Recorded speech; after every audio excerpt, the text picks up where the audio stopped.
Understanding the phrase, mud skipper. Hello, everyone. Today, we're diving into an interesting English phrase, mud skipper.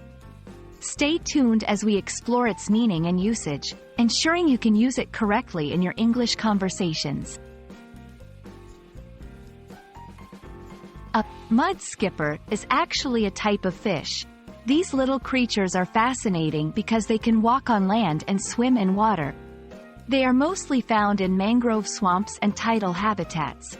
When we talk about mud skippers in English, we're referring to these unique fish.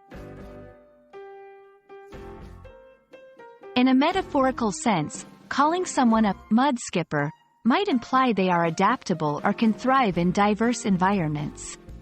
It's not a common metaphor in English, but it could be used creatively to describe someone's versatility. Let's put our phrase into action. You could say, he's a real mud skipper, comfortable in both the boardroom and the construction site.